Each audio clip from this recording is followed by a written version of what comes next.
mais le conflit mais ab ci boobu damay wax ci benn mbir. Quand Macky Sall est parvenu à empêcher Ousmane d'être candidat, il a cherché mënu ko. Ousmane étant sûr d'une chose et dans une conférence mu def benn déclaration. Automatiquement les juristes de l'APR ni nag obe nañu benn problème rek la ñu am mooy waa ji am nañ ko dans l'ordre. Ce rapport-là il ne sortira jamais bu ko génnee rek ñu am lu dàq la ñu bëgg. On n'a qu'un seul problème monsieur le président un problème de délai parce que procédure bi suñu ko enclenché fii ak ñuy poser candidature yi accélération processus rek moo ñu ci mën a génne. Je m'en charge bu fekkee li ngeen di wax dëgg la am ngeen ko entamer la procédure je me charge du reste. Voilà donc waaw foofu xëy kon maa ngi jégalu li ma sànni si mbedd bi. mais je dis encore ce sont les textes en fait. ce sont les voilà ce sont les textes waaw am na yeneen mais comme doy wax ne dama koy téye garaawul léegi nag leneen ni encore une fois. mais boole kaak bala ngay ak ba développé bala ngeen ba jaay gi. waaw boole kaak dans le code électoral il n'y a que 2 articles yoo xam ne L29 L30. waaw liggéey nañ ci tëgg nañ ko expertiser nañ ko defar nañ ko ba mu rafet denc lu ko tee dugg moom moo ñu wax ni dafay changer le code électoral dans le trimestre def lii del soit di defaat lii ñu ne noonu nanu xaar bu ñu indilee le code électoral ñu jàngat la ñu liggéey su conformé fali la alhamdi léegi trimestre bi mooy janvier février mars on est au mois de mars voilà su ñu indilee le code électoral bi ñu jàngat ka la ñu liggéeyoon su ñu indilee janvier su ñu indilee le code électoral la ñu liggéey conforme ak la mu bëgg ngeen dugal fali la alhamdi bu ko au cas contraire ñu amandé ko dugal ci la ñu bëgg kon waxoon naa la père kon yéen conflit bi ça sera forcément un conflit parlementaire. non non xam nga déedéet attendez xam nga là on ne va pas à l'encontre de ce que veut le gouvernement on va à l'encontre de ce que veut le pays te ñun on ne nettoie pas pour Ousmane dans notre esprit bi ñuy song L29 L30 ak leneen on ne le fait pas pour c'est pour tout le monde D'accord. ñëpp ñu code bi entravé woon dañ ko bëgg a effacer pour ñoom D'accord.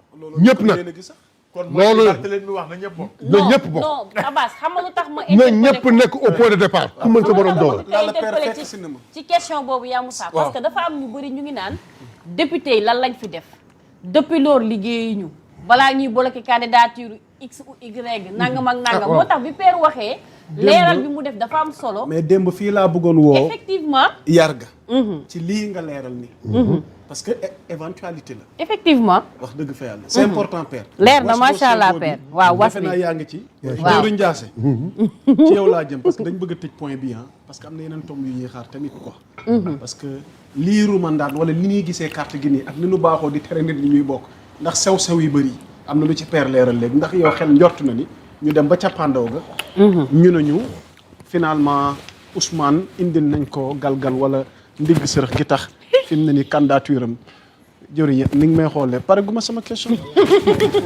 mais bala muy toll sax bu boobaa jëriñ lay da ngeen la question mu leen napp benn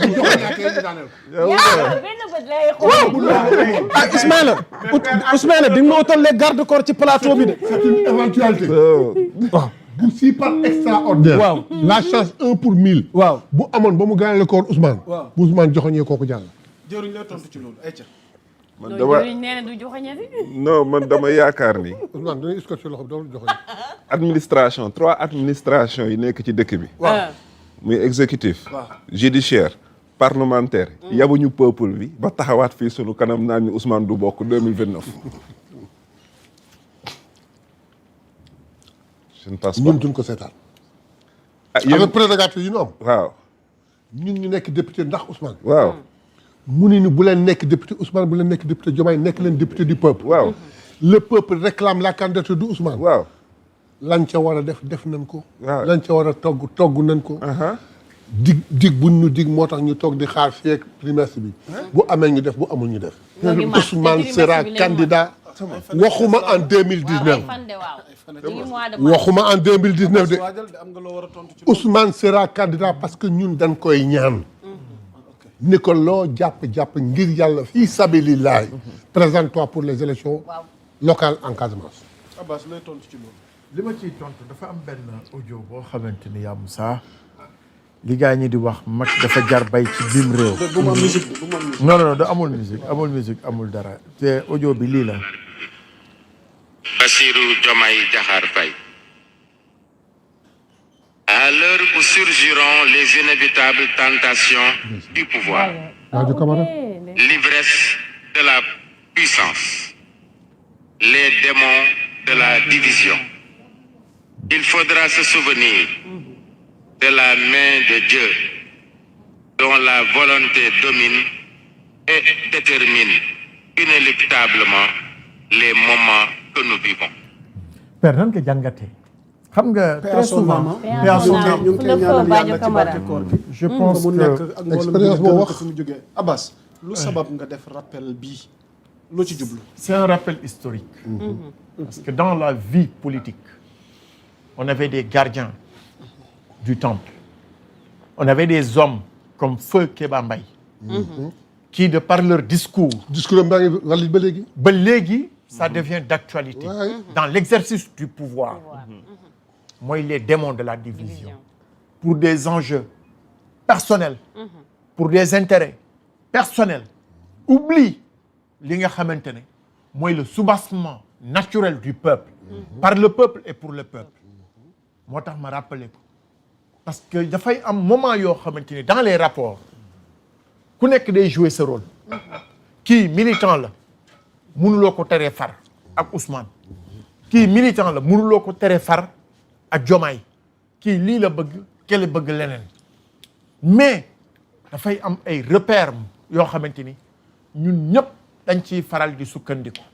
Je pense que moment bii c'est le moment le plus expressif pour Diomaye mu dégluwaat ce discours keroog bu ñu koy tabbal raaya réew mi les sages conseils de ce juge Badio Camara feu Badio Camara mu dégluwaat ko pour que mu xam ni que ni la République est au-dessus de tout le monde mais la préservation des acquis démocratiques am na loo xamante ni nit waru ci egg pour jël des postures boo xamante ni daf ñuy delloo ginnaaw su ma ko évoqué c'est parce que aujourd'hui ce conflit ne sera jamais un conflit réussi par Ousmane Sonko. Cette dualité ne sera jamais une dualité réussie par le président Diomaye. Donc à l'heure où la nation a besoin d'unité, a besoin de toutes ces forces épris de démocratie, de paix, nañu préserver les acquis sociaux, les acquis démocratiques, le respect, mais surtout li nga xamante ne mooy suñu soubassement te kenn mënu koo jël muy le Sénégal. Dans ses intérêts doyen ci loolu laa la bëggoon intérêt pële ñaan la. mais léegi fi mu ne nii.